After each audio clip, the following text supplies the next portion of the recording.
8 മാസം മാത്രം പ്രായമുള്ള കുഞ്ഞിന്റെ കരൾ മാറ്റിവെക്കൽ ശസ്ത്രക്രിയയ്ക്കായി സുമനസ്സുകളുടെ സഹായം തേടുകയാണ് ഇടുക്കി മാങ്കുളത്തെ ഒരു കുടുംബം.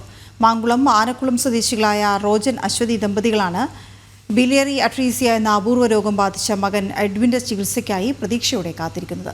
15 ലക്ഷത്തോളം രൂപയാണ് ശസ്ത്രക്രിയയ്ക്കും തുടർ ചികിത്സയ്ക്കുമായി വേണ്ടിവരുന്നത്. കരളിൽ നിന്നും പിത്തരസം പുറത്തേക്കൊഴുകുന്നതിന് തടസ്സം നേടുന്ന രോഗാവസ്ഥയാണ് ബിലിയറി അട്രീസിയ. എഡ്വിൻ ജന്മന ഈ അസുഖബാധിതനാണ്. പിത്തരസം ഒഴുകുന്ന നാളിയിലെ തടസ്സം ശസ്ത്രക്രിയയിലൂടെ മാറ്റിയെങ്കിലും ഇതിനോടകം കരളിലടിഞ്ഞ പിത്തരസം വില്ലനായി. കരൾ മാറ്റിവെക്കുകയല്ലാതെ മറ്റു മാർഗമില്ലെന്നാണ് ഡോക്ടർമാർ നിർദ്ദേശിച്ചിരിക്കുന്നത്. എഡ്വിന് കരൾ പകുത്തു നൽകാൻ അമ്മ അശ്വതി തയ്യാറാണ്. പക്ഷേ ശസ്ത്രക്രിയയ്ക്ക് ആവശ്യമായ തുക കണ്ടെത്താൻ ഈ കുടുംബത്തിന് ഇനിയും കഴിഞ്ഞിട്ടില്ല. എൻ്റെ പേര് അശ്വതി. എൻ്റെ രണ്ടാമത്തെ കുഞ്ഞാണ്. 8 മാസം ആണ് പ്രായം. അവന് ജനിച്ച് 25-ാം മുതൽ കരൾ രോഗമാണ്. 2 മാസം കഴിഞ്ഞപ്പോഴത്തേക്കും അവന് ഒരു സർജറി കഴിഞ്ഞു.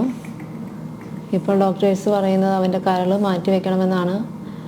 എൻ്റെ കരളാണ് അവന് മാച്ചായിട്ടുണ്ട്. ഞങ്ങൾ സാമ്പത്തികപരമായി പിന്നോക്കം നിൽക്കുന്ന കുടുംബമാണ്. ഇതുവരെ 8 മാസമായിട്ട് ആശുപത്രിയിലൂടെ ഓടി നടന്ന് കടവും വരെ പുറത്താണ് ഓരോ കാര്യങ്ങൾ ഓടിച്ചുകൊണ്ടിരിക്കുന്നത്. ഭർത്താവിന് കൂലിപ്പണിയാണ്. അതിൽ നിന്ന് കിട്ടുന്ന വരുമാനം കൊണ്ടാണ് ഞങ്ങൾ കൊച്ചിനെ നോക്കിക്കൊണ്ടിരിക്കുന്നത്. 2 മക്കളും മാതാപിതാക്കളും അടങ്ങുന്നതാണ് റോജന്റെ കുടുംബം. കൂലിപ്പണിയിലൂടെ ഉപജീവനം നടത്തുന്ന റോജന്റെ വരുമാനം മാത്രമാണ് കുടുംബത്തിന്റെ ആശ്രയം. കുഞ്ഞനുജൻ രോഗം ഭേദമായി വീട്ടിലേക്ക് വരുന്നതും കാത്തിരിക്കുകയാണ് 9 വയസ്സുകാരനായ ജ്യേഷ്ഠൻ എൽബിൻ. കുടുംബത്തെ സഹായിക്കാനായി മാങ്കുളം പഞ്ചായത്ത് അംഗം സവിത റോയുടെ നേതൃത്വത്തിൽ സഹായനിധി രൂപീകരിച്ചിട്ടുണ്ട്.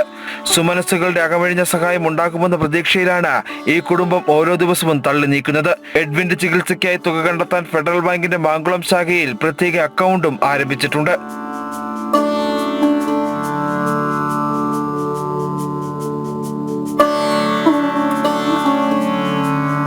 ജനം, ഇടുക്കി.